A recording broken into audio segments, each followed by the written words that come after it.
One पंच man के season 3 ने तो फैंस को डिसपॉइंट किया, लेकिन है वन पंच मैन के 20 हिडन डिटेल तुम्हें बिल्कुल भी डिसपॉइंट नहीं करेंगे। तो सबसे पहली हिडन डिटेल, ये बात तो हर कोई जानता है कि साइतामा की ट्रेनिंग कंप्लीट होने के बाद वो टकला बन गया था और वो किसी और की तरह दिखने लगा था। लेकिन क्या तुमने नोटिस किया, जब वो ट्रेनिंग कर रहा था तो धीरे धीरे उसके बाल गिर रहे थे, लेकिन साइतामा के हेयर ही वो चीज नहीं है जो कि बदल गए, बल्कि उसका क्लॉक भी बदल चुका है। मेरे कहने का मतलब है कि उसका क्लॉक पहले मांगा में रेड कलर का था, लेकिन किसी रीजन के चलते बाद में ऑथर ने उसे बदल कर व्हाइट कर दिया, क्योंकि वो रेड वाला क्लॉक सिर्फ पहले कुछ चैप्टर्स में ही था, इसलिए बहुत से लोग उसे नोटिस नहीं कर पाए। ये बात तो हर कोई जानता है कि वन पंच मैन के क्रिएटर ने ही मॉब साइको 100 को भी क्रिएट किया है, लेकिन ये बात तो बहुत कम लोग जानते होंगे कि इन दोनों एनिमे के अंदर ही एक दूसरे के रेफरेंसेस दिए गए हैं। जैसे कि तुम इस इमेज में देख सकते हो, साइतामा ने मॉब साइको 100 का टी शर्ट पहना हुआ है और इस रैंडम मांगा पैनल में किसी ने तो मॉब साइको 100 का शर्ट पहना है। लेकिन राइटर यहाँ तक नहीं रुके और उन्होंने सीधे वन पंच मैन के मांगा कवर पर ही मॉब साइको 100 के मेन कैरेक्टर्स को ड्रॉ कर दिया, तुम खुद देख सकते हो।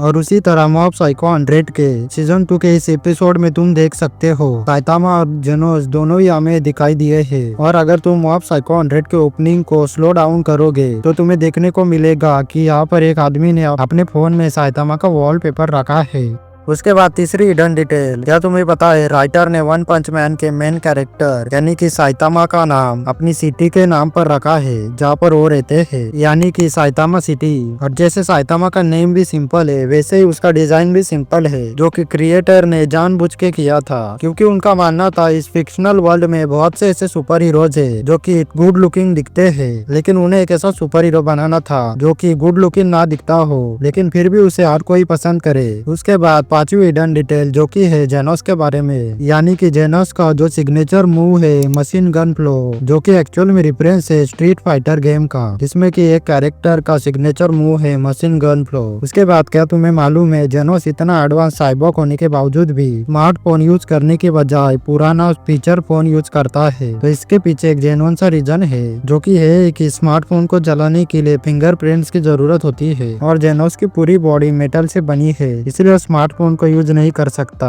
उसके बाद जेनोस साइतामा की हर एक बात को एक विजडम समझता है, इसलिए वो साइतामा की कही हुई हर एक बात को नोट करता है अपनी नोटबुक में, यहाँ तक कि साइतामा कैसे सोता है, कैसे पढ़ता है, कैसे बुक को पकड़ता है। सोच के देखो किस लेवल का पागलपन है। उसके बाद क्या तुम्हें पता है वन पंच मैन एनीमे चेस को रिप्रेजेंट करता है, जैसे कि चेस में किंग कुछ भी नहीं करता और मोस्ट यूजलेस पीस होता है, लेकिन इसके बावजूद भी है गेम का मोस्ट इम्पोर्टेंट पीस होता है, जैसे कि किंग है वन पंच मैन में, जो कि करता तो कुछ नहीं है लेकिन फिर भी इसका नाम सबसे ऊंचा है। उसके बाद आती है क्वीन, जो कि चेस की मोस्ट पावरफुल पीस है, के बिना की किंग मारा जाता है और एनिमे के अंदर वो क्वीन साइतामा है, क्योंकि साइतामा के काम पर ही किंग का नाम बना है। उसके बाद जेनोस प्रेजेंट करता है रुक को। उसके बाद क्या तुम्हें पता है साइतामा वही इंसान है जिसकी वजह से कि हीरो एसोसिएशन शुरू हुई है, क्योंकि साइतामा गंजे होने से पहले एक मॉन्स्टर से साजिब से दिखने वाले बच्चे को बचाता है, जो कि मल्टी मिलियनियर आगोनिया का ग्रैंडसन होता है। और जब इस इंसिडेंट के बारे में आगोनिया को पता चलता है, तब वो मॉन्स्टर से लड़ने के लिए ही हीरो एसोसिएशन को शुरू करता है, लेकिन साइतामा को इस बारे में कुछ भी नहीं पता। और जब साइतामा हीरो एसोसिएशन को ज्वाइन करता है, तब साइतामा का रैंक सी क्लास 388 से शुरू होता है, जो कि सोनिक इवेंट के बाद हो जाता है सी क्लास 342, और फिर मीटियोर इवेंट के बाद सी क्लास नंबर 5, उसके बाद डीप सी किंग इंसिडेंट के बाद सी क्लास 1, उसके बाद बी क्लास रैंक 101, उसके बाद यस रैंक हीरोज मीटिंग के दौरान बी क्लास 63, उसके बाद डार्क मैट एनिमेशन के बाद बी क्लास 33, और फिर फुबुकी से मिलने से पहले बी क्लास 7। अब जो करंट रैंक है साइतामा का वो ए क्लास 39। उसके बाद साइतामा के अनइम्प्रेसिव लुक्स को देखकर हर कोई उसे कमजोर समझता है, फिर चाहे उसके फ्रेंड्स हो या फिर एनिमीज। लेकिन कार्नेज, कोबुटो,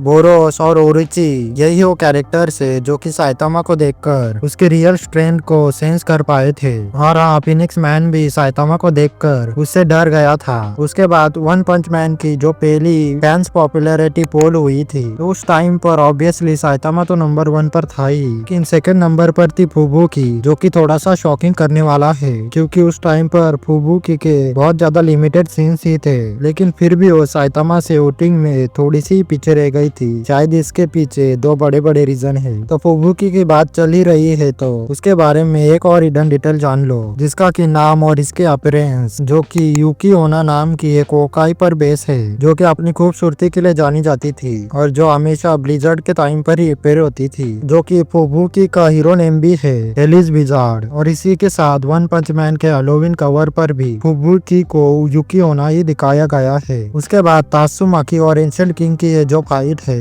जो कि एनिमेशन टीम और राइटर के बीच के मिस इंटरप्रिटेशन की वजह से हुई थी। तो राइटर चाहते थे कि तात्सुमाकी एंशिएंट किंग के ऊपर एक बड़े से पत्थर को गिराए ताकि उसे फ्लैशबैक आए कि कैसे उसके रेस को एक मीटियोर ने हजारों साल पहले पूरी तरह से तबाह कर दिया था, यानी कि मीटियोर का गिरना फ्लैशबैक में होने वाला था, लेकिन एनिमेटर्स ने उसे प्रेजेंट में कर दिया। उसके बाद सीजन 1 के फिनाले एपिसोड में जब बोरो साइतामा को किक मार के चांद पर भेज देता है तो साइतामा सिर्फ एक जंप मार के चांद से वापस धरती पर आ जाता है, और ऐसा करने में साइतामा को सिर्फ 1.5 सेकंड ही लगते हैं, जो कि स्पीड ऑफ लाइट से थोड़ा सा कम है, क्योंकि स्पीड ऑफ लाइट को भी चांद से अर्थ तक आने में 2 सेकंड लगते हैं, यानी कि साइतामा स्पीड ऑफ लाइट से भी ज्यादा तेज है। और अब लास्ट हिडन डिटेल जो कि अंश सबसे छुपी रही, तो वन पंच मैन की फर्स्ट ओपनिंग में तुम अगर इस सीन को देखोगे तो है एक नॉर्मल सीन लग रहा है, लेकिन अगर तुम इसे स्लो मोशन में प्ले करोगे तो तुम्हें कुछ इंटरेस्टिंग देखने को मिलेगा। तो तुम यहाँ पर देख सकते हो कि यहाँ पर हमें साइतामा का फेस देखने को मिल रहा है, जिसे कि यार किसी ने मिस कर दिया। तो दोस्तों आज के लिए इस वीडियो में सिर्फ इतना ही, और अगर आपको ये वीडियो अच्छी लगी हो तो वीडियो को लाइक कर दो